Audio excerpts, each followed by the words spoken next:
नमस्कार दोस्तों, आप सभी लोगों का अच्छी पाठशाला पर स्वागत है।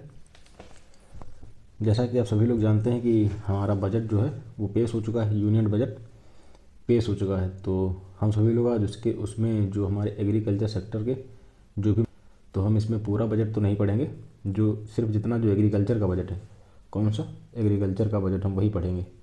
जैसे जो एग्रीकल्चर सेक्टर में विभिन्न प्रकार की योजनाएँ, जो एग्रीकल्चर सेक्टर है हम सिर्फ वही पढ़ेंगे दोस्तों, ठीक है। तो जो कृषि क्षेत्र के अंतर्गत हमारी सरकार के द्वारा विभिन्न प्रकार के जो आंकड़े जारी किए गए कि अर्थव्यवस्था में एग्रीकल्चर सेक्टर का कितना योगदान है, या सरकार के द्वारा जो भी महत्वपूर्ण एग्रीकल्चर से संबंधित आंकड़े जारी किए गए हैं, उन सबको हम इस पर कवर करेंगे। तो यह क्लास आपके लिए काफ़ी महत्वपूर्ण साबित होगी और उम्मीद है 1 से 2 नंबर मिलेंगे। तो आप पूरी क्लास को देखिए और टेलीग्राम चैनल को ज्वाइन कीजिए, उस पर इसकी पीडीएफ भी डाल दी जाएगी। आइए बात करते हैं, पहले से थोड़ा बेसिक समझ डेवलप कर लेते हैं बजट है क्या हमारा, फिर हम सभी लोग अपने एग्रीकल्चर बिंदु की ओर बढ़ेंगे।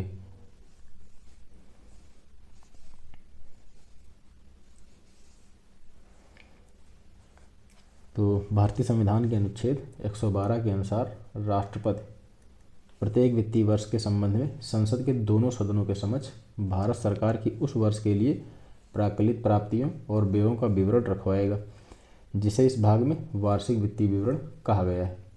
कहने का तात्पर्य है, जो हमारा भारतीय संविधान है अनुच्छेद 112 के अंतर्गत राष्ट्रपति प्रत्येक वर्ष संसद के दोनों सदनों पर इसको प्रस्तुत करने का कार्य करेगा, जिसे वार्षिक वित्तीय विवरण कहा जाता है, ठीक है। वार्षिक वित्तीय विवरण को ही हम सभी लोग बोलचाल की भाषा में आम बजट कहते हैं। इस प्रकार संविधान के अनुच्छेद 202 के अनुसार, कौन से, तो 202 के अनुसार प्रत्येक राज्य सरकार राज्य का वार्षिक वित्तीय विवरण तैयार करती है, जिसे राज्य सरकार का बजट कहा जाता है। अब राज्य सरकार का भी बजट पेश होने वाला है कुछ दिनों में, तो वह भी हम सभी लोग जब बजट पेश होगा तो पढ़ेंगे। अनुपूरक बजट तो दिसंबर में पेश हो चुका था, अब संभवतः कुछ ही दिनों में बजट पेश किया जाएगा। तो अनुच्छेद 202 के अनुसार प्रत्येक राज्य सरकार राज्य का वार्षिक वित्तीय विवरण प्रस्तुत करती है, जिसे राज्य सरकार का बजट कहा जाता है। 1920-21 के दौरान ब्रिटिश अर्थशास्त्री विलियम एकवर्थ की अध्यक्षता में, किसकी, तो वर्ष 1920-21 में एक ब्रिटिश अर्थशास्त्री थे, कौन, जो विलियम एकवर्थ थे, इनकी अध्यक्षता में एक 10 सदस्यीय समिति का गठन किया गया था। इसी एकवर्थ समिति के आधार पर इसके द्वारा जो भी सिफारिशें की गई थी, इनके आधार पर वर्ष 1924 में एक रेल बजट को आम बजट से अलग किया गया। तो वर्ष 1920-21 में ब्रिटिश अर्थशास्त्री विलियम एकवर्थ की अध्यक्षता में एक 10 सदस्यीय कमेटी का गठन करा गया। एकवर्थ समिति की सिफारिशों के आधार पर वर्ष 1924 में रेल बजट को आम बजट से अलग कर दिया गया था। भारत का पहला बजट 18 फरवरी 1860 को जेम्स विल्सन के द्वारा प्रस्तुत किया गया। किसके शासनकाल में, तो लॉर्ड कैनिंग के शासनकाल में प्रस्तुत किया गया था। जबकि स्वतंत्र भारत का पहला बजट 26 नवंबर 1947 को तत्कालीन वित्त मंत्री आर.के. षणमुख शेट्टी के द्वारा प्रस्तुत किया गया था, ठीक है। तो भारत का जो पहला बजट था दोस्तों 18 फरवरी 1860 को जेम्स विल्सन के द्वारा प्रस्तुत किया गया। किसके शासनकाल में प्रस्तुत किया गया, तो लॉर्ड कैनिंग के शासनकाल में प्रस्तुत किया गया था। वहीं जो स्वतंत्र भारत का पहला बजट है, तो जो हमारा ये पहला बजट है ब्रिटिश शासनकाल का 18 फरवरी 1860 को प्रस्तुत किया गया था। वहीं अगर हम स्वतंत्र भारत के पहले बजट की बात करें तो 26 नवंबर 1947 को तत्कालीन वित्त मंत्री आर.के. षणमुख शेट्टी के द्वारा प्रस्तुत किया गया था। केंद्रीय वित्त मंत्री द्वारा संसद में केंद्रीय बजट 2025-26 पेश किया गया। जो केंद्रीय वित्त मंत्री हैं निर्मला सीतारमण जी, उनके द्वारा केंद्रीय बजट 2025-26 को पेश करा गया है। अब यहाँ से आपके लिए इम्पोर्टेंट साबित है, वो तो खैर हमने समझने के लिए यहाँ तक लिया है कि बजट है क्या, कौन सा पहला स्वतंत्रता के पूर्व का बजट कौन सा है, किसके द्वारा पेश किया गया, और स्वतंत्रता के समय किसके द्वारा बजट पेश किया गया। ये कुछ महत्वपूर्ण बिंदु थे जो मंडी सचिव के विद्यार्थियों के लिए काफ़ी ज़रूरी है, और खैर अब आपके लिए यहाँ से काफ़ी कारगर साबित होगा। तो देखिए, जैसे कि इसमें 4 इंजनों के बारे में बात करी गई। केंद्रीय बजट 2025-26 में पेश किया गया है, जिसमें विकास के 4 इंजनों के बारे में, कौन कौन से, कृषि, सूक्ष्म, लघु और मध्यम, ये आपके 4 हैं। कौन कौन से हैं, ए हो गया आपका कृषि, बी हो गया आपका सूक्ष्म, सी हो गया आपका लघु, डी हो गया आपका मध्यम। तो इसमें 4 इंजनों के बारे में बात की गई। और उद्यम मध्यम उद्यम हो गया आपके एमएसएमई, निवेश और निर्यात को मान्यता दी गई। तो इसमें हम सभी लोग किसको किसको पढ़ेंगे, कृषि सेक्टर को इसमें देखेंगे, और सूक्ष्म उद्योगों के अंतर्गत जो भी आपके लिए जानकारी महत्वपूर्ण बिंदु होंगे उन सबको हम सभी लोग यहाँ पर पढ़ेंगे। बाकी हमारा पूरे बजट से कोई मतलब नहीं, क्योंकि जिस चीज़ की हम तैयारी कर रहे हैं हमको उसी के हिसाब से पढ़ना है। सबका विकास थीम के साथ केंद्रीय बजट 2025-26 का उद्देश्य सभी क्षेत्रों में संतुलित विकास को क्या करना था दोस्तों, प्रोत्साहित करना है। बजट विषय के अनुरूप वित्त मंत्री ने विकसित भारत के व्यापक सिद्धांतों को रेखांकित किया है। कौन कौन से हैं केंद्रीय बजट में, मुख्यतः विकास के 4 इंजन कौन कौन से हैं। तो 4 इंजन कौन कौन से उनको हमने बताया आपको, कृषि, सूक्ष्म, लघु और मध्यम, ये इसके 4 इंजन। यही पूछा जा सकता है कि निम्नलिखित में से कौन सा एक इंजन नहीं है जिस पर हमारा बजट आधारित नहीं है। ठीक है, तो इनको याद रखेंगे, कृषि, सूक्ष्म, लघु और मध्यम।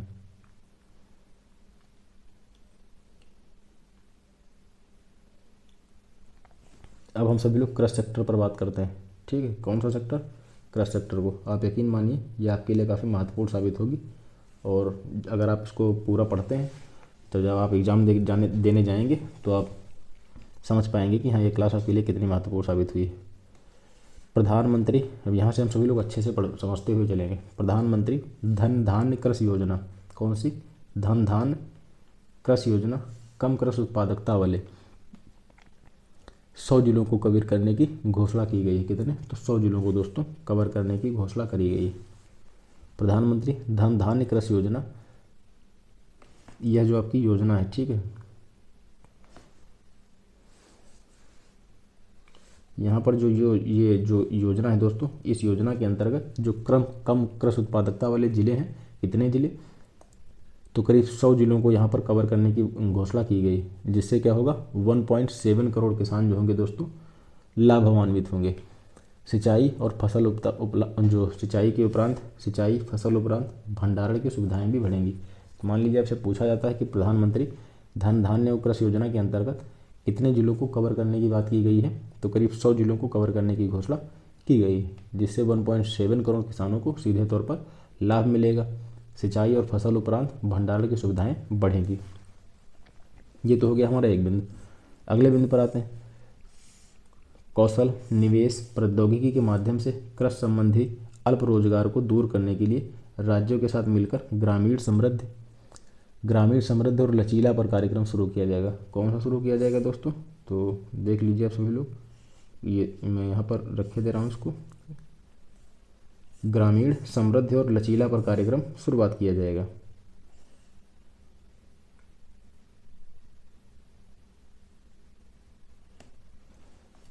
तो मान लीजिए आपसे पूछा जाता है कि कौशल निवेश और प्रौद्योगिकी के माध्यम से कृषि संबंध में अल्प रोजगारों को दूर करने के लिए, कौन से, किसको दूर करने के लिए, अल्प रोजगारों को दूर करने के लिए राज्यों के साथ मिलकर कौन सा कार्यक्रम शुरू किया जाएगा, तो ग्रामीण समृद्धि और लचीलापन कार्यक्रम शुरू किया जाएगा। दोस्तों बहुत ही इंपॉर्टेंट बिंदु है, इसको याद रखिए। इधर अच्छा दिखाई नहीं दे रहा, मैं इसको अलग नोट कर देता हूँ।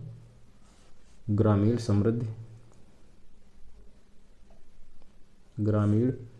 समृद्धि और लचीलापन।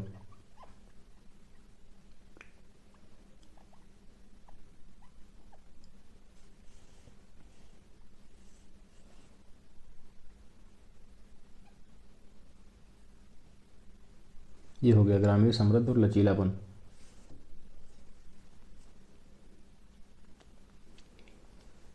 इसकी शुरुआत की गई, इस कार्यक्रम की शुरुआत की गई है। दलहनों में आत्मनिर्भरता, तूर, उड़द, मसूर पर केंद्रित। दलहनों में जो आत्मनिर्भरता है दोस्तों, तूर आपकी अरहर हो गई, तूर को अरहर भी कहा जाता है। अच्छा, अरहर काफ़ी चर्चा में रही है वर्ष भर दोस्तों, क्योंकि इसके उत्पादन पर काफ़ी जोर दिया जा रहा है। तो अरहर, उड़द और मसूर पर केंद्रित 6 वर्षीय मिशन की घोषणा की गई, जिससे जलवायु अनुकूल बीज और लाभकारी मूल्य सुनिश्चित होंगे। तो दलहनों में आत्मनिर्भरता को प्राप्त करने के लिए, ताकि हमें इसको आयात ना करना पड़े, इसके लिए आपकी तूर हो गई, उड़द और मसूर। ये आपसे पूछा जा सकता है कि कौन कौन सी दलहन शामिल है। तो कौन कौन सी दलहन शामिल है आपकी, तूर शामिल है, उड़द शामिल है, मसूर शामिल है। इस पर केंद्रित कितने वर्षीय मिशन की घोषणा की गई है? तो 6 वर्षीय मिशन की घोषणा की है, जिसमें क्या होगा, जलवायु अनुकूल बीज और लाभकारी मूल्यों को सुनिश्चित किया जाएगा। केंद्रीय एजेंसियां नेफेड और एनसीसीएफ,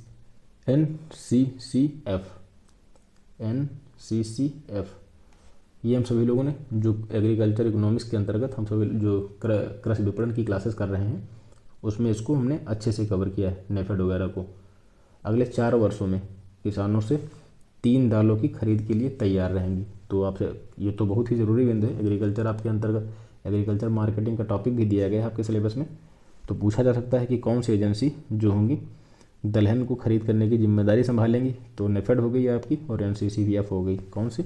नेफेड और एनसीसीएफ हो गई दोस्तों। किसान क्रेडिट कार्ड की बढ़ी हुई सीमा, बहुत ही इंपॉर्टेंट बिंदु है। किसान क्रेडिट कार्ड की बढ़ी हुई सीमा 7.7 करोड़ के लिए, कितने? तो 7.7 करोड़ किसानों के लिए ऋण प्रवाह को सुविधाजनक बनाने के लिए 3 लाख रुपए से बढ़ाकर 5 लाख रुपए कर दिया गया है। बहुत ही इंपॉर्टेंट बिंदु है,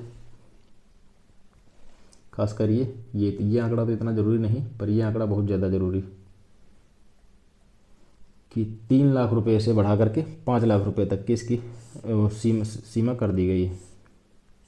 तो किसान क्रेडिट कार्ड के अंतर्गत जो बढ़ी हुई सीमा है कितनी? 3 लाख रुपए से 5 लाख रुपए कर दिया गया, जो कि पहले 3 लाख रुपए थी, अब कितनी हो गई दोस्तों? तो 5 लाख रुपए कर दी गई।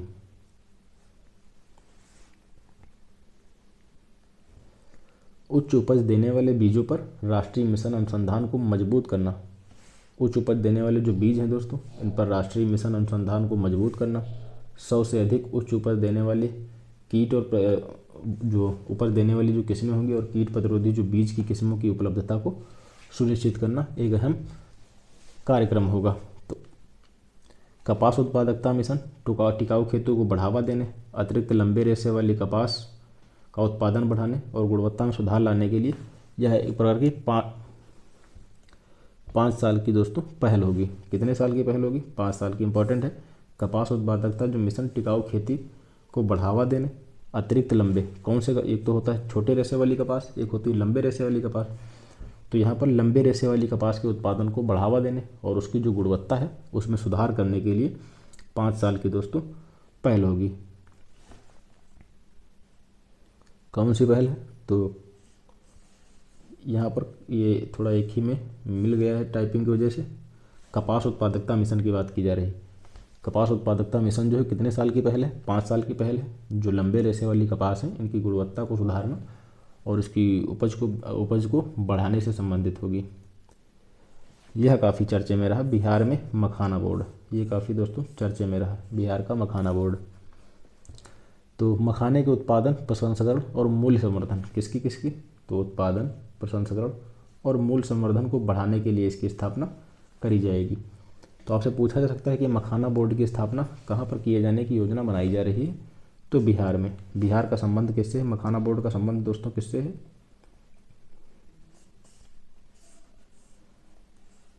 मखाना बोर्ड का संबंध किससे है? बिहार से। यह पिछले 2-3 दिनों से काफ़ी चर्चा में है, जब से बजट के अंतर्गत इस पर चर्चा हुई है। तो कपास उत्पादकता मिशन जो है 5 साल की पहल है। बिहार में मखाना बोर्ड जो है दोस्तों, मखाना बोर्ड बिहार से संबंधित है, जिसमें क्या होगा, मखाना के उत्पादन, प्रसंस्करण और मूल्य संवर्धन की बेहतरी के लिए इसमें कार्य किए जाएंगे। फल और सब्जियों के लिए व्यापक कार्यक्रम, कुशल आपूर्ति श्रृंखला को बढ़ावा देना, किसानों के लिए बेहतर बाजार मूल्यों को सुनिश्चित किया जाना। मत्स्य विकास को लेकर के कौन कौन सी चीज़ें हैं?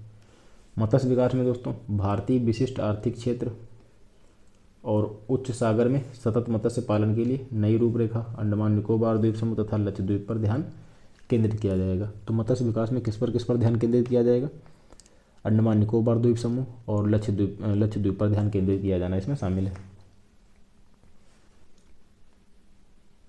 अंडमान एवं निकोबार द्वीप समूह तथा लक्षद्वीप पर इसमें ध्यान केंद्रित किया जाना शामिल है। बहुत ही इंपॉर्टेंट बिंदु है। असम में यूरिया संयंत्र दोस्तों कहाँ पर अभी हाल ही में चर्चा हो रहा? तो असम में यूरिया संयंत्र कृषि उत्पादकता को बढ़ावा देने के लिए ब्रह्मपुत्र घाटी उर्वरक निगम लिमिटेड के परिसर में 12.7 लाख मीट्रिक टन क्षमता का एक नया यूरिया संयंत्र स्थापित किया जाएगा। तो ये अभी आपसे पूछा जा सकता है कि यूरिया संयंत्र को स्थापित किए जाने की कहाँ पर योजना बनाई जा रही है, तो असम में जो यूरिया संयंत्र कृषि उत्पादकता को बढ़ावा देने के लिए ब्रह्मपुत्र घाटी उर्वरक निगम लिमिटेड के परिसर में, कहाँ पर, तो ब्रह्मपुत्र घाटी उर्वरक निगम लिमिटेड के परिसर में 12.7 लाख मीट्रिक टन की क्षमता का एक नया यूरिया संयंत्र स्थापित किया जा सकता है। आपसे किसी भी प्रकार से प्रश्न पूछा जा सकता है, इसकी क्षमता पूछ सकता है कि कितने मीट्रिक टन है, तो 12.7 लाख मीट्रिक टन इसकी क्षमता है। और जबकि यह ब्रह्मपुत्र घाटी उर्वरक निगम लिमिटेड के परिसर में इसकी स्थापना होगी और या फिर असम राज्य में होगी। दूसरा इंजन हमारा कौन सा है, दूसरा इंजन है हमारा एमएसएमई। तो इसमें दूसरे इंजन के अंतर्गत जो भी हमारे जरूरी बिंदु हैं उनको समझ लेते हैं।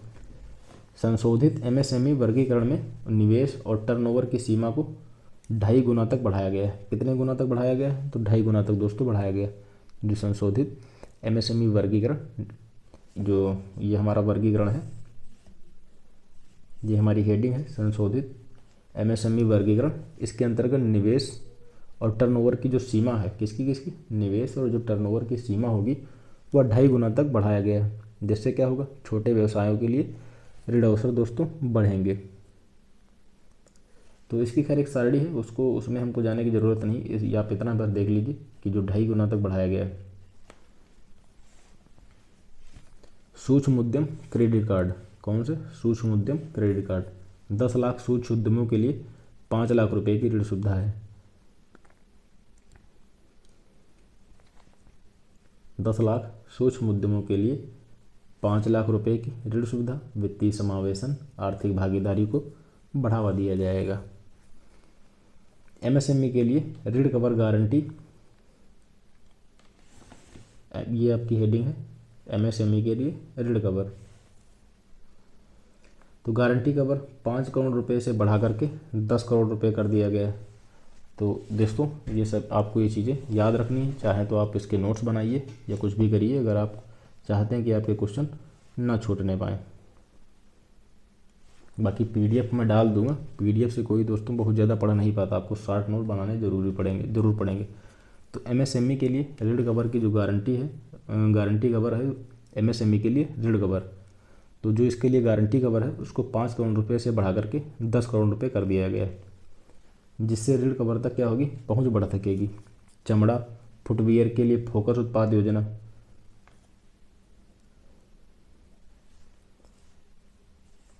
चमड़ा और फुटवियर के लिए जो फोकस उत्पाद योजना है, इससे क्या होगा दोस्तों, इससे 22 लाख नौकरियां पैदा होंगी। जो क्या कहा गया, 22 लाख नौकरियां पैदा होंगी, 4 लाख करोड़ रुपए का कारोबार होगा और 1.1 लाख करोड़ रुपए से अधिक का निर्यात होगा। खिलौना क्षेत्रों का विकास, क्लस्टर और नवाचार आधारित विनिर्माण वैश्विक बाजारों में मेड इन इंडिया ब्रांड को बढ़ावा दे रहे हैं।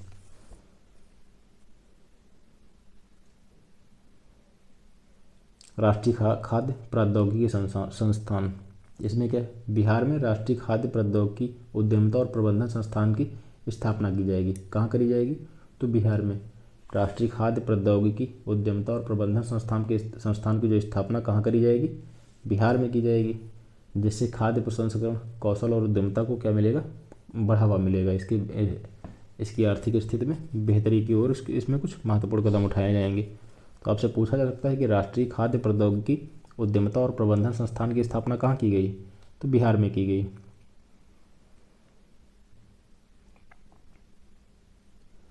अगला बिंदु है हमारा स्टार्टअप्स के लिए फंड ऑफ फंड्स विस्तारित दायरे 10,000 करोड़ रुपए के अतिरिक्त योगदान के साथ स्थापित किया जाएगा।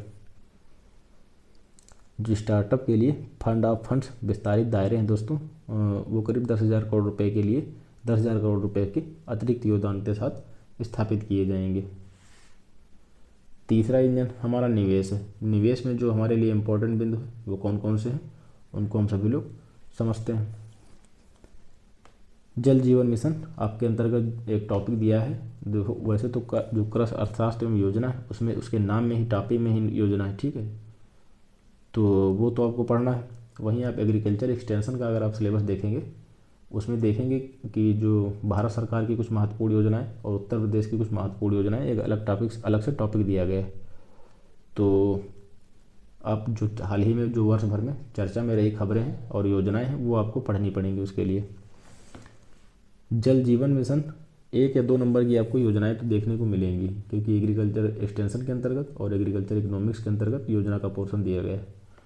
जल जीवन मिशन कुल बजट परिव्यय को बढ़ाकर 67,000 करोड़ रुपए कर दिया गया है। और जो इस योजना की शुरुआत वगैरह कब हुई है मैं इस पर नहीं जाऊँगा। जब हम सभी लोग जब योजनाओं से संबंधित टॉपिक पढ़ेंगे तो उसमें इसको विस्तार से करेंगे।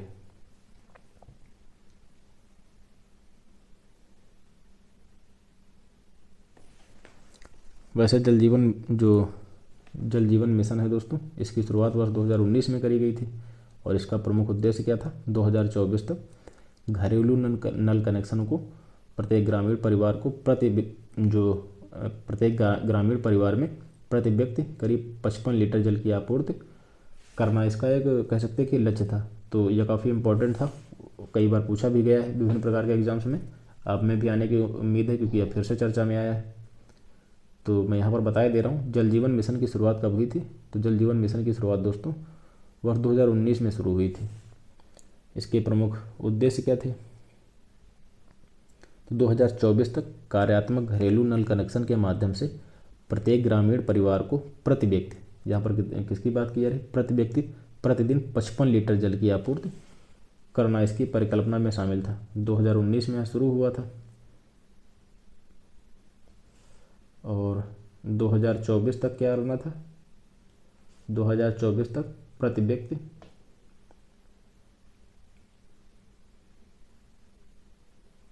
55 लीटर यहाँ पर बात की जा रही है जल को मुहैया कराना, इसका कुछ प्रमुख उद्देश्य थे।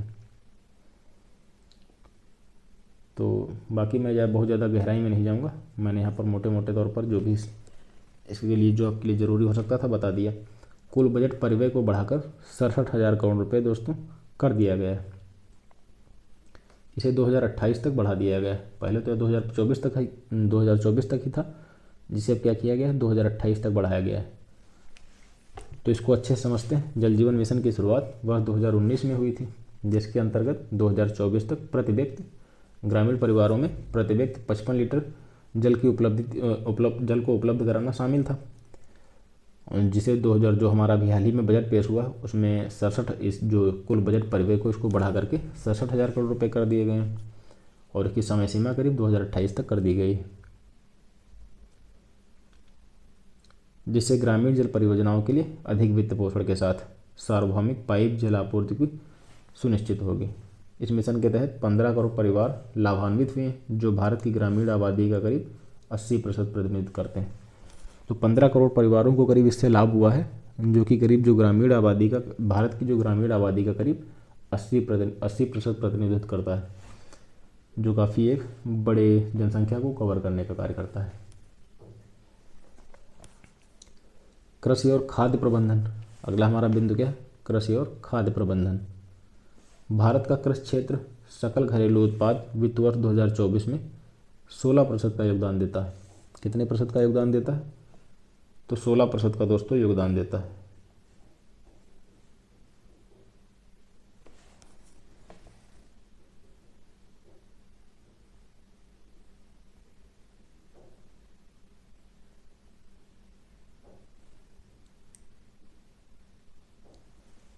कृषि और खाद्य प्रबंधन, भारत का कृषि क्षेत्र सकल घरेलू उत्पाद वित्त वर्ष 2024 में 16% का योगदान देता है।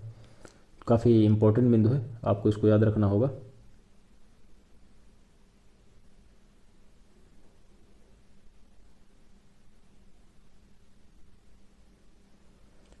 तो कृषि क्षेत्र सकल घरेलू उत्पाद वित्त वर्ष 2024 में 16% का योगदान देता है, जो कि करीब 46.1% आबादी को रोजगार देता है।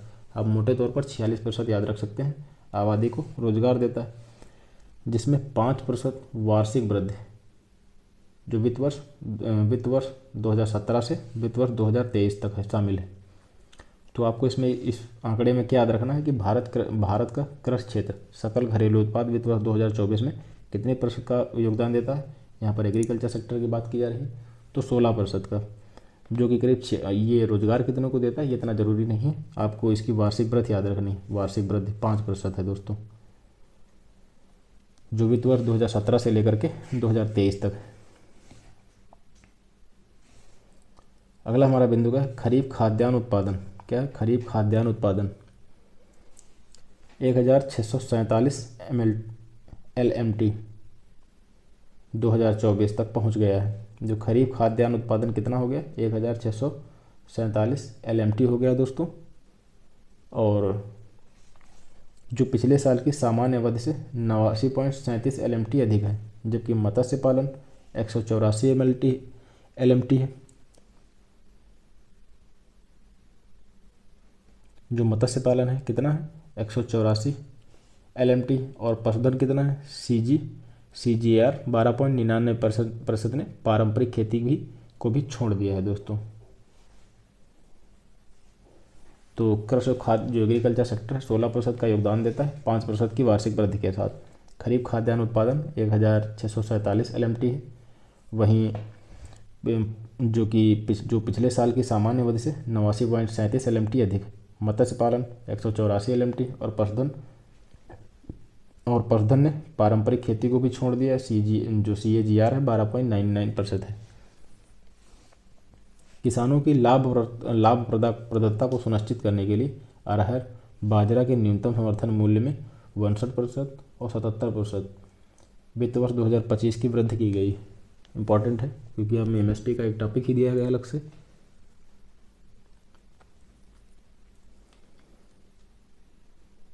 तो किसानों को लाभ प्रदान करने के लिए अरहर के न्यूनतम समर्थन में मूल्य में करीब 62% की,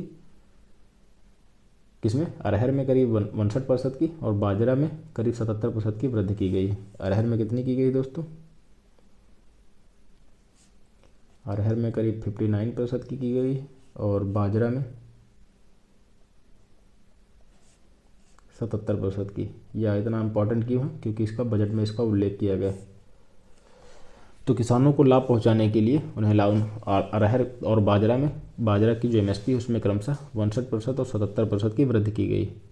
भारत का 55% शुद्ध बोया गया क्षेत्र सिंचित है। बजट में इसका उल्लेख है, इसलिए यह इंपॉर्टेंट है। मान लीजिए आपसे पूछा गया भारत में शुद्ध बोया गया सिंचित क्षेत्र कितना है? 55% दोस्तों। तथा 2/3 कृषि भूमि पर गंभीर रूप से सूखे का खतरा है। 2/3 जो भूमि है करीब उस पर गंभीर रूप से सूखे का खतरा मंडरा रह कह सकते हैं कि। किसान क्रेडिट कार्ड अभी हमने बात की, कितने करोड़ खाते? 7.75 करोड़ खाते। इंपॉर्टेंट है, इसको याद रखिए। पूछा जा सकता है कि किसान क्रेडिट कार्ड के अंतर्गत कितने खाते हैं, तो 7.75 करोड़ खाते हैं इसके अंतर्गत। पीएम फसल बीमा योजना 4 करोड़ किसानों को नामांकित किया गया। वित्त वर्ष 2024 में 600 LMT हेक्टेयर क्षेत्र को कवर किया गया। तो प्रधानमंत्री फसल बीमा योजना के अंतर्गत 4 करोड़ किसानों को नामांकित किया गया। वित्त वर्ष 2024 की अगर हम बात करें, इसमें दोस्तों 600 LMT हेक्टेयर क्षेत्र को कवर किया गया है। बेहतर मूल्य प्राप्ति के लिए इनैम पोर्टल, इनैम जो प्लेटफॉर्म है यह आपके एग्रीकल्चर विपणन के अंतर्गत मैंने इसको पढ़ाया हुआ है, और जब इसका उल्लेख बजट में हुआ है तो आप समझ सकते हैं कि कितना ज़रूरी आपके लिए साबित हो जाता है। 1.78 करोड़ किसान, 2.62 लाख व्यापारी अक्टूबर 2024 से जुड़े। ये इंपॉर्टेंट आंकड़ा है, इसको याद रखना है कि बेहतर मूल्य को प्राप्ति के लिए इनैम है क्या? तो इनैम एक प्रकार का अखिल ट्रेडिंग व्यापार पोर्टल है, जिसमें विभिन्न प्रकार की जो मंडियां हैं या समितियां, इनको एकीकृत करने का कार्य किया जाता है। तो वही कह रहा है कि इनैम प्लेटफार्म से करीब 1.78 करोड़ किसान, कितने करोड़ किसान?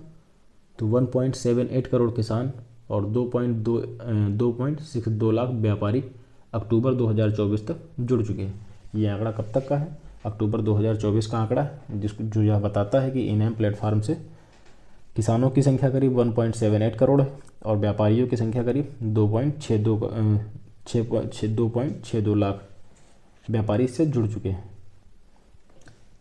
अब आइए खाद्य सुरक्षा और प्रसंस्करण की कुछ बातों को समझ लेते हैं।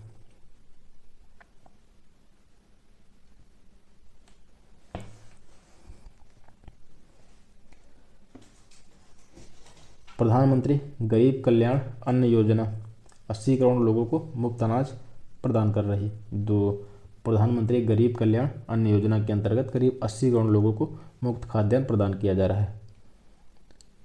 खाद्य प्रसंस्करण निर्यात 46.44 बिलियन अमेरिकी डॉलर वित्त वर्ष 2024 तक पहुंच गया है। ये आप में जो जींसों का एक टॉपिक है, आयात निर्यात से संबंधित होता है एग्रीकल्चर इकोनॉमिक्स के अंतर्गत, उसके लिहाज से इम्पोर्टेंट है कि खाद्य प्रसंस्करण के जो निर्यात है 46.44 बिलियन अमेरिकी डॉलर वित्त, यहाँ पर फाइनेंशियल ईयर हमारा कौन सा है 2024 है, उसकी बात की जा रही, वहाँ तक पहुँच गया, जिसमें कृषि खाद्य निर्यात का हिस्सा कितना है, बहुत इंपॉर्टेंट है 23.4%, जो कि भारत के कुल निर्यात का करीब 11.7% था।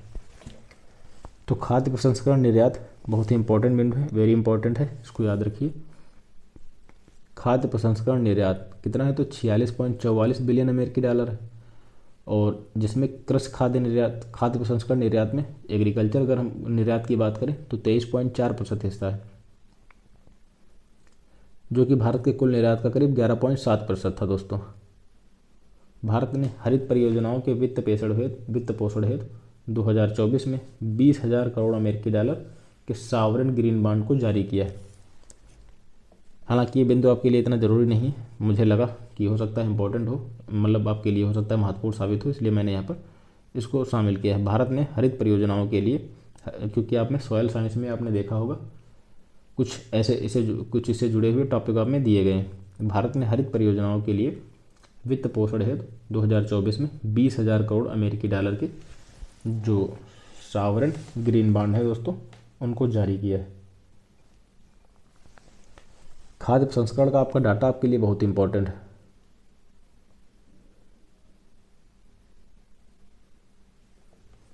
क्योंकि आप में अगर आप सिलेबस अपना देखेंगे तो एग्रीकल्चर इकोनॉमिक्स में जिनसों का आयात निर्यात का एक टॉपिक है, उसके लिहाज से यह काफ़ी इंपॉर्टेंट है। खैर, 20,000 करोड़ के अमेरिकी डॉलर के सॉवरेन ग्रीन बॉन्ड जारी किए गए। तो सॉवरेन ग्रीन बॉन्ड होता क्या दोस्तों? सॉवरेन ग्रीन बॉन्ड एक प्रकार का सरकारी, जो कह सकते हैं सरकारी कर्जा हो सकता है, जिसे भारत सरकार के माध्यम से जारी किया जाता है। जब ये बॉन्ड जारी किए जाते हैं तो इनके माध्यम से जो रकम मिलती है या इकट्ठा होती है, उसको पर्यावरण के लिए जो फायदेमंद योजनाएं होती हैं उसमें इसको लगाया जाता है। तो सॉवरेन जो ग्रीन बॉन्ड भारत सरकार के द्वारा जारी किए जाते हैं, और जो भी इनसे पैसा इकट्ठा होता है वो पर्यावरण के लिए जो फायदेमंद परियोजनाएं होती हैं उसमें इनको लगाया जाता है। आमतौर पर ये पर्यावरण से ही दोस्तों संबंधित होते हैं। तो ये तो हो गया सॉवरेन ग्रीन बॉन्ड क्या है, इसकी रकम कितनी है, 20,000 करोड़ अमेरिकी डॉलर के जारी किए गए हैं।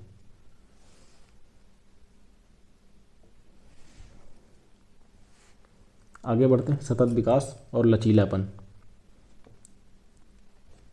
मैंग्रोव पहल तटीय आवास और मूर्त आय के लिए, किसके लिए, तो तटीय आवास और मूर्त आय के लिए मैंग्रोव पहल MISHTI मिस्ती पहल के तहत 13 राज्यों और केंद्र शासित प्रदेशों में 22,560 हेक्टेयर, कितना 22,560 हेक्टेयर मैंग्रोव को पुनर्स्थापित किया जाएगा। कितना स्थापित किया जाएगा, 22,560 हेक्टेयर मैंग्रोव को पुनर्स्थापित किया जाएगा।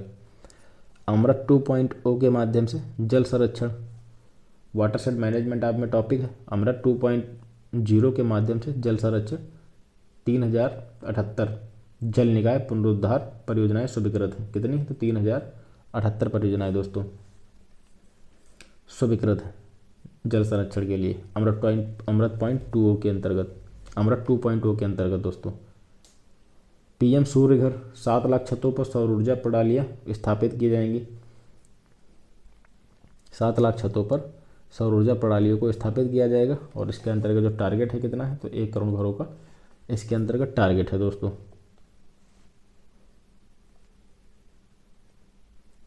अब हम सभी लोग कुछ इकोनॉमिक सर्वे के अंतर्गत जो हमारा बजट था उसमें आपके लिए एग्रीकल्चर के लिए जो भी महत्वपूर्ण बिंदु थे मैंने आपको बता दिए। जो इकोनॉमिक सर्वे जारी हुआ था उसमें कौन कौन सी चीज़ें, किन किन चीज़ों पर फोकस किया गया था, उसको थोड़ा समझ लेते हैं। अगर आपने पूर्व का पूरा वीडियो देखा है तो ये चीज़ें आसानी से समझ जाएंगे। केंद्रीय बजट 2025-26 को पेश करते हुए भारत की विकास यात्रा के लिए कृषि को प्रथम इंजन की संज्ञा दी गई। अब आपसे यही पूछा जा सकता है कि किसको, आप अभी हमने आपको 4 जो इंजन बताए थे उसमें यह कहा जा सकता है कि प्रथम इंजन किसे कहा गया, तो कृषि सेक्टर को प्रथम इंजन की संज्ञा देते हुए अन्नदाताओं के लाभ के लिए कृषि क्षेत्र के विकास और उत्पादकता की वृद्धि के लिए कुछ महत्वपूर्ण उपायों की घोषणा की गई है। तो प्रथम इंजन किसे कहा गया, बहुत ही इंपॉर्टेंट बिंदु है। प्रथम इंजन किसे कहा गया दोस्तों, तो अन्नदाताओं कृषि सेक्टर को प्रथम इंजन कहा गया है। आर्थिक सर्वेक्षण 2024-25 के अनुसार कृषि क्षेत्र में मजबूत वृद्धि देखी गई। 2024-25 में जो हमारा इकोनॉमिक सर्वे पेश हुआ है उसमें कहा गया है कि एग्रीकल्चर सेक्टर ने काफ़ी बेहतर ग्रोथ दिखाई है, जो वर्ष 2016-17 से वर्ष 2022-23 तक सालाना औसतन करीब 5% रही। बहुत ही इंपॉर्टेंट बिंदु है, आप सीधे तौर पर पेपर में इनको देखने में देखेंगे आप अपने एग्जाम में। तो कितनी ग्रोथ रही है, आर्थिक सर्वेक्षण 2024-25 के अनुसार एग्रीकल्चर सेक्टर में 2016-17 से 2022-23 तक सालाना औसतन जो वृद्धि देखी गई 5% देखी गई।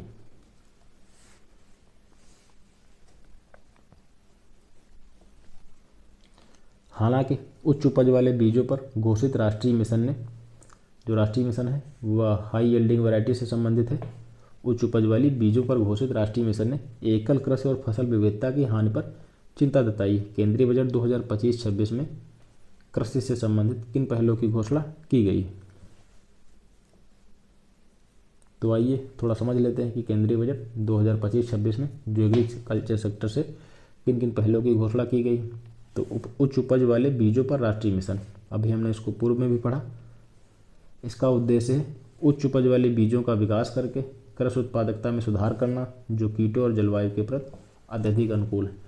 कहने का तात्पर्य यह है कि जो जिन बीजों का विकास किया जाएगा, जिन वैरायटीज़ का विकास किया जाएगा, वो पर्यावरण के प्रति अनुकूल हो, किसी भी प्रकार की विषम परिस्थिति को सहने में वो सक्षम हो, या जो कीट व्याधियाँ होती उनको भी सहन करने में उनमें काफ़ी अच्छी सहन शक्ति होनी चाहिए। तो एक तो हो गई आपकी कौन सी एग्रीकल्चर सेक्टर से संबंधित योजना है जिसका बजट 2025-26 में उल्लेख किया गया, उच्च उपज वाले बीजों पर राष्ट्रीय मिशन। इसका फोकस क्षेत्र क्या है दोस्तों, बेहतर उत्पादकता और प्रतिरोध क्षमता वाली कई नई बीजों किस्मों का विकास करना, कीटों और जलवायु के प्रति अनुकूल बीज तैयार करना, किसानों के लिए उच्च उपज वाले बीजों तक आसान पहुंच को सुनिश्चित करना, यह इसका फोकस क्षेत्र हो गया। बीज किस्में कौन कौन सी हैं, इसका लक्ष्य 100 से अधिक नई बीज किस्मों की उपलब्धता बढ़ाना है। काफ़ी इंपॉर्टेंट है, बीज किस्मों में इसका लक्ष्य क्या है, 100 से अधिक नई बीज किस्मों को उपलब्धता को बढ़ाया जाना, जिसमें 23 अनाज, 11 दालें और 7 तिलहन आदि प्रकार की किस्में शामिल होंगी। कौन अनाज की, 23 हो गई, 11 हो गई, दालें 7 हो गई, तिलहन आदि इसमें शामिल है। बिहार में मखाना बोर्ड की स्थापना की बात कहाँ की जा रही है, बिहार में की जा रही है। उत्पादन, प्रसंस्करण और विपणन को बढ़ावा देने और एफपीओ जो सरकारी योजनाओं के माध्यम से किसानों को समर्थन देने के लिए एक मखाना बोर्ड की स्थापना की जाएगी। कहाँ की जाएगी, तो बिहार में की जाएगी। बीज किस्मों में 100 से अधिक नई किस्मों का विकास किया जाएगा, जिसमें 23 अनाज, दालें 11, तिलहन 7, इस प्रकार की कई किस्में शामिल हैं।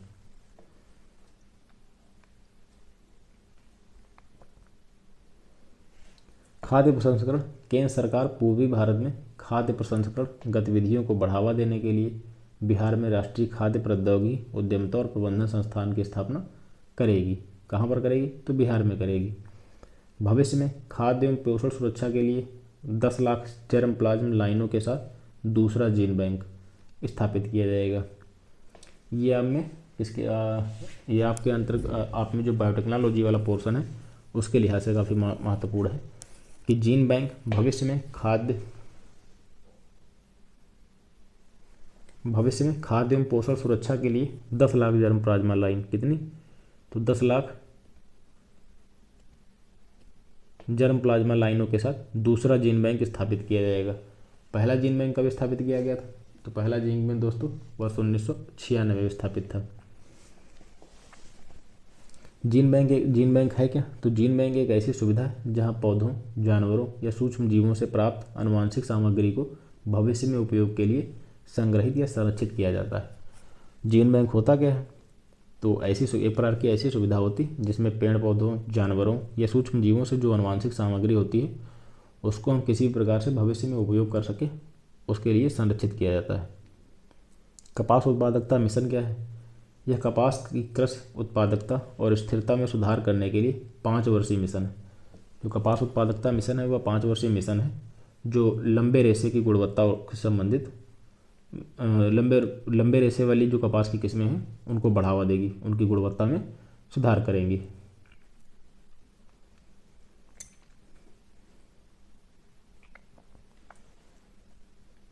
यह वस्त्र मंत्रालय के 5F सिद्धांत, बहुत ही इंपॉर्टेंट बिंदु है। यह वस्त्र मंत्रालय के 5F सिद्धांत अर्थात farm to, fibre to, factory to, fashion to और फॉरेन टू के अनुरूप होगी।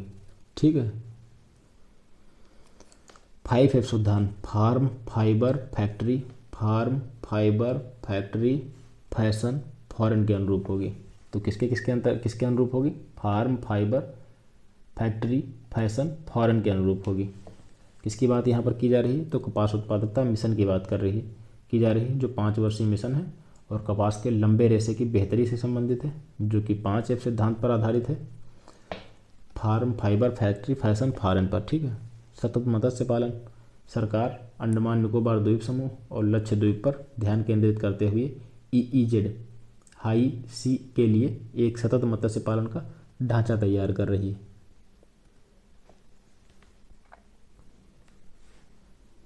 तो पूछा जा सकता है कि सतत मत्स्य कल्चर है उसके अंतर्गत किन 2 क्षेत्रों पर ध्यान केंद्रित किए जाने की बात की जा रही है? अंडमान निकोबार द्वीप समूह और लक्षद्वीप समूह पर। ठीक है। मत्स्य उत्पादन और जलीय कृषि में भारत का विश्व में कौन सा स्थान है? तो दूसरा स्थान है दोस्तों। मत्स्य उत्पादन और जलीय कृषि में भारत का कौन सा स्थान है? तो दूसरा स्थान है।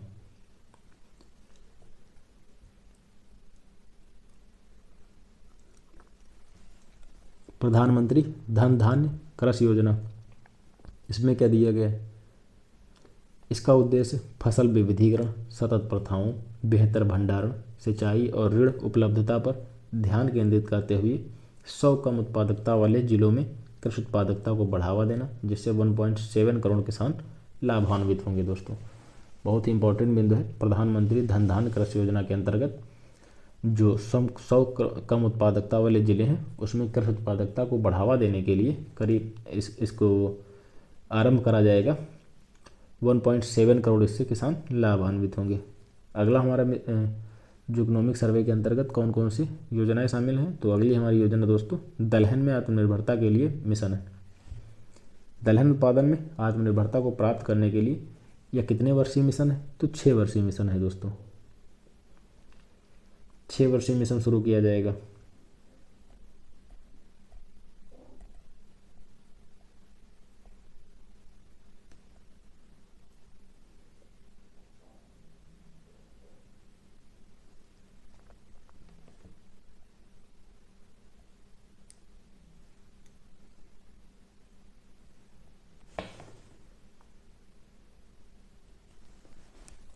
तो दलहन उत्पादन में आत्मनिर्भरता को प्राप्त करने के लिए 6 वर्षीय मिशन शुरू किया जाएगा। इसमें किस पर ध्यान केंद्रित किया जाएगा? तुअर, उड़द और मसूर जैसी फसलों पर ध्यान केंद्रित किया जाएगा। बहुत ही इंपॉर्टेंट है, याद रखिए। ग्रामीण समृद्धि और लचीलापन कार्यक्रम, अभी हमने पूर्व में भी इस पर बात की थी। यह कौशल निवेश, प्रौद्योगिकी और ग्रामीण सशक्तिकरण के माध्यम से कृषि में अल्प रोजगार की समस्या को दूर करने के लिए एक बहुक्षेत्रीय पहल है। इसमें ग्रामीण महिलाओं, युवा किसानों और छोटे किसानों को प्राथमिकता दी गई है। किनको? तो जो ग्रामीण क्षेत्र की जो महिलाएं हैं, युवा किसान हैं और छोटे किसानों को प्राथमिकता दी गई। इसका लक्ष्य आमतौर पर रोजगार का सृजन करना, महिलाओं के लिए वित्तीय स्वतंत्रता और कृषि का आधुनिकीकरण करना, ये सभी इसके कुछ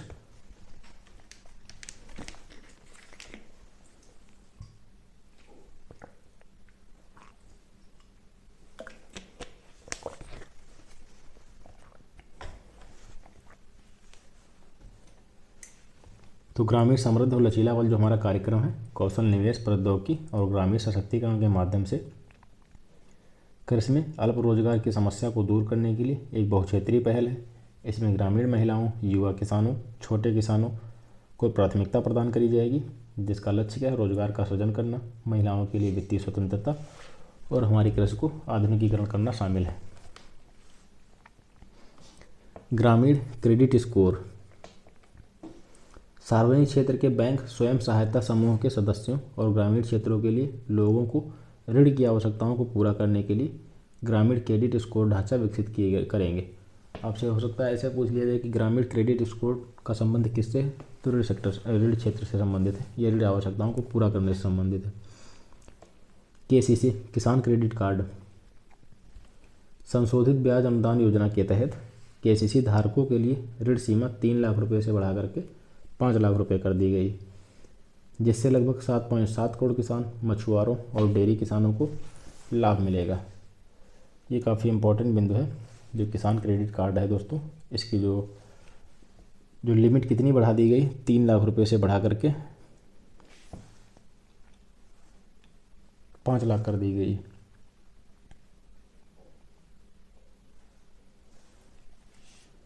केसीसी जो किसान क्रेडिट कार्ड है, इसकी शुरुआत कब हुई थी दोस्तों? केसीसी योजना की शुरुआत कब हुई थी? तो अगस्त 1998 की हुई थी।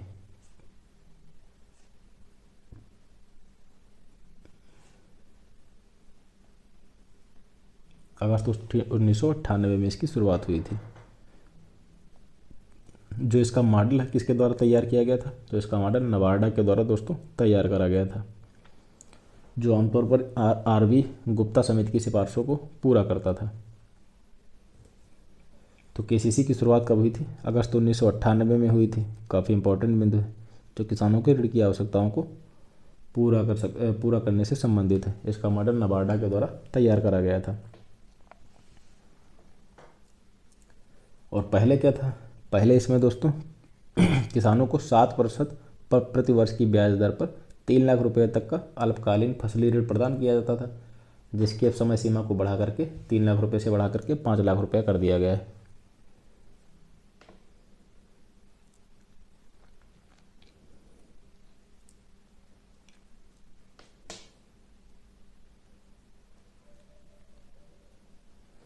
तो किसान क्रेडिट कार्ड काफ़ी इंपॉर्टेंट बिंदु है। इसकी शुरुआत कब हुई थी? 1998 में।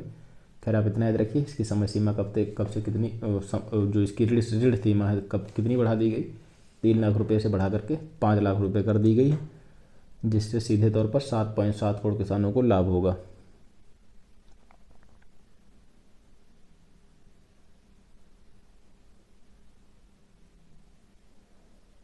अब आगे बढ़ते हैं अगले बिंदु की ओर। आर्थिक सर्वेक्षण 2024-25 के कृषि संबंधी निष्कर्ष क्या हैं? इनको आप याद रखिए, बहुत ही इंपॉर्टेंट है। जो निष्कर्ष हैं अब उनको समझ लेते हैं कि कौन सा हमारे क्या क्या हमारे निष्कर्ष हैं।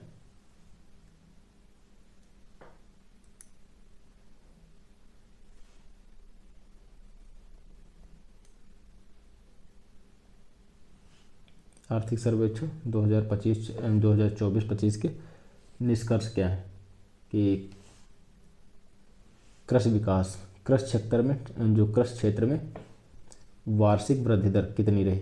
बहुत ही इंपॉर्टेंट है, 5% रही 2016 से 2023 तक, जिसमें जीवीए का हिस्सा कितना रहा? 24.38% रहा 2014, जिसमें जीवीए का हिस्सा 24.38% 2014-15 से बढ़ के 30.23% 2022-23 हो गया।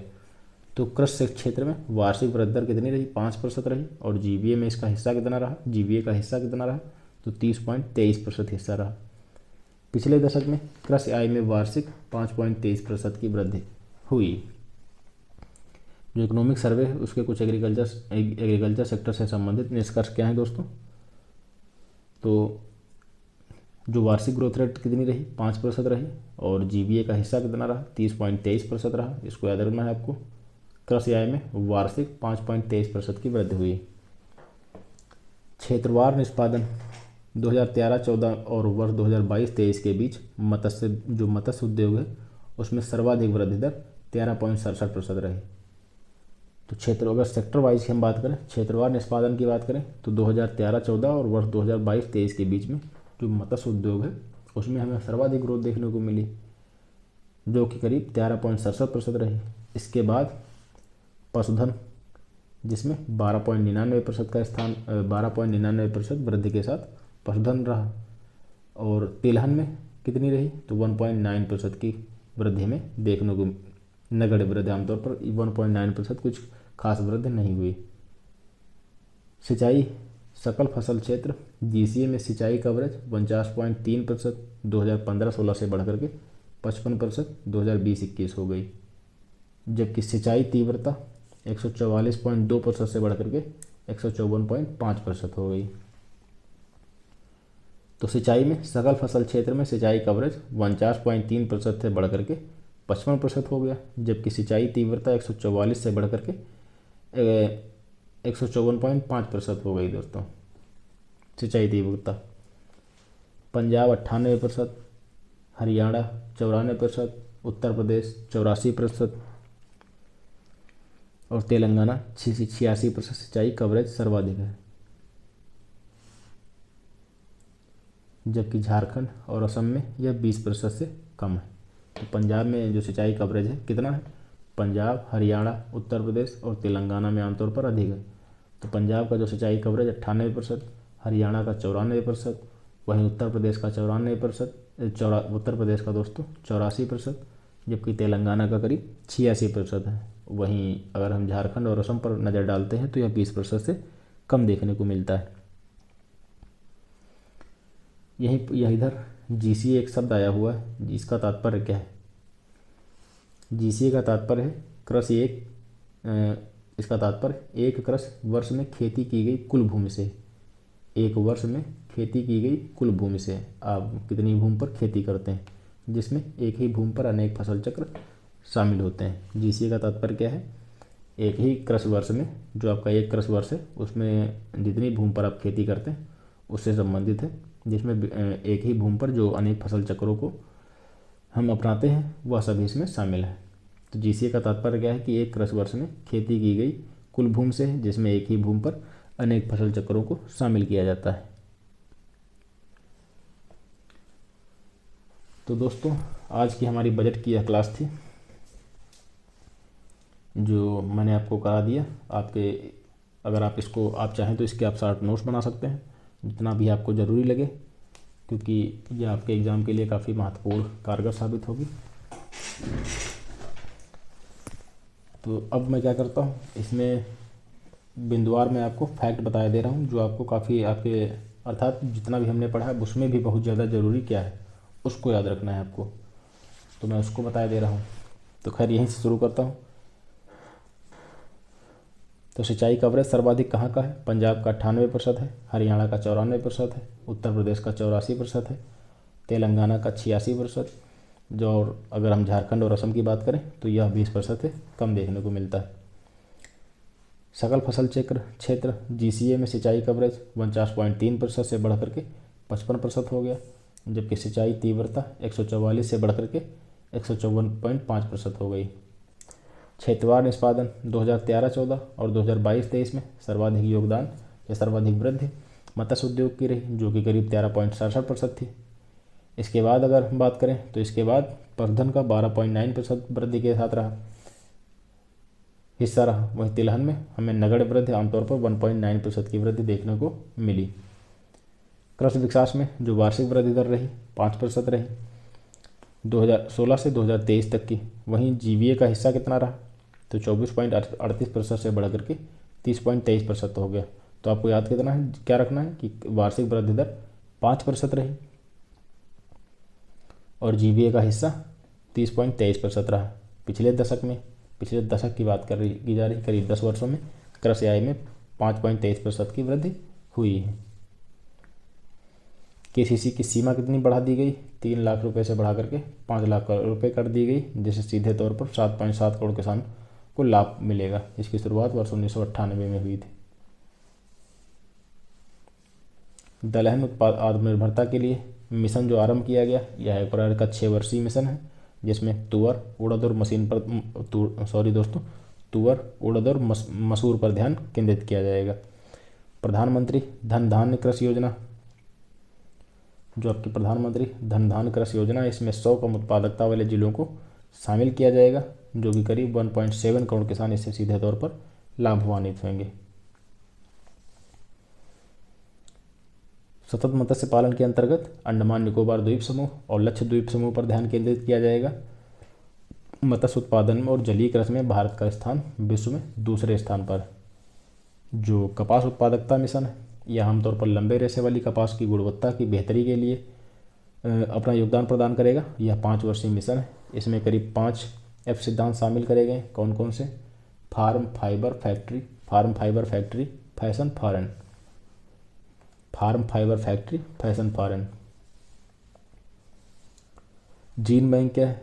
तो खाद्य एवं पोषण की सुरक्षा के लिए 10 लाख जर्म प्लाज्म लाइनों के साथ दूसरा जीन बैंक स्थापित करा जाएगा। पहला जीन बैंक कब स्थापित हुआ? वर्ष 1996 में स्थापित हुआ था।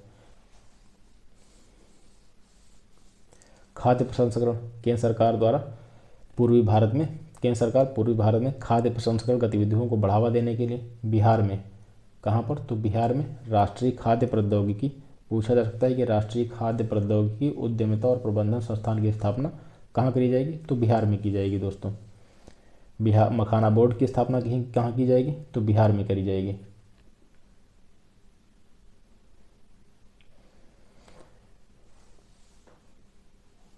अगला हमारा बिंदु कौन सा है? हाई यील्डिंग वैरायटी से कुछ संबंधित है। जो उच्च उपज वाली बीजों पर राष्ट्रीय मिशन, उच्च उपज वाली बीजों पर राष्ट्रीय मिशन। इसका उद्देश्य क्या है? अधिक उपज प्राप्त करना और जलवायु काफ़ी विषम परिस्थितियों को सहन करने की उसमें क्षमता होनी चाहिए, जिसके अंतर्गत 100 से अधिक नई बीज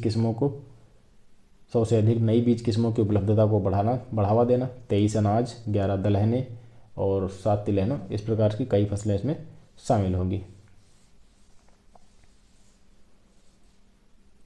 केंद्रीय बजट 2025-26 में जो कृषि को प्रथम इंजन की संज्ञा दी गई। किसको? तो कृषि को प्रथम इंजन की संज्ञा दी गई। अन्नदाताओं को वर्ष 2024-25 के अनुसार कृषि में मजबूत वृद्धि दर्शाई, जो कि ग्रोथ कितनी हुई? 5% की हुई। ये तो हमने पढ़ ही लिया।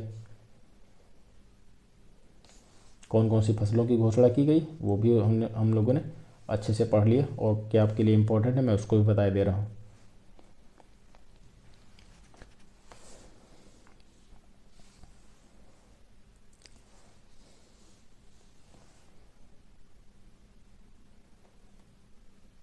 खाद्य प्रसंस्करण निर्यात 46.44 बिलियन अमेरिकी डॉलर। कितना? तो 46.44 बिलियन अमेरिकी डॉलर वित्त वर्ष 24 तक पहुंच गया, जिसमें कृषि खाद्य निर्यात का हिस्सा 23.44%, भारत के कुल निर्यात का 11.7% था। और 20,000 करोड़ अमेरिकी डॉलर के सॉवरेन ग्रीन बॉन्ड दोस्तों जारी किए गए।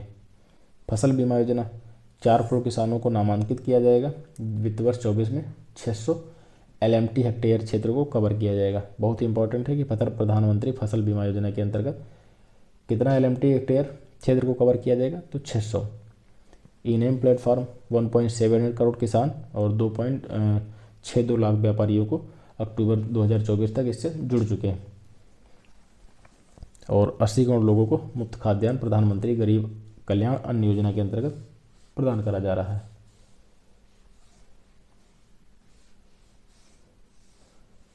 भारत का करीब 55% शुद्ध बोया गया क्षेत्र सिंचित है।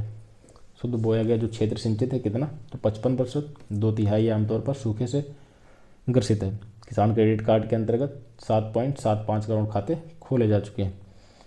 किसानों को लाभप्रदता सुनिश्चित करने के लिए अरहर और बाजरा के न्यूनतम समर्थन मूल्य में करीब 62% और 77% की वृद्धि करी गई है। कृषि और खाद्य प्रबंधन के अंतर्गत भारत का कृषि क्षेत्र का सकल घरेलू उत्पाद 16% का योगदान करता है, 46.1% आबादी को रोजगार प्रदान करता है और 5% की वार्षिक वृद्धि हासिल करता है। जल जीवन मिशन बहुत ही इंपॉर्टेंट, वर्ष 2019 में शुरुआत हुई थी। 2024 तक ग्रामीण परिवारों को प्रति व्यक्ति के हिसाब से 55 लीटर जल उपलब्ध कराया जाना इसका एक लक्ष्य था, जिसे 2028 तक बढ़ा दिया गया और जो इस बजट पर व्यय होने वाला है उसको करीब 67,000 करोड़ रुपये कर दिया गया है। इससे करीब 15 करोड़ परिवार लाभान्वित हुए, जो कि ग्रामीण आबादी का करीब 80% कवर होता है इससे।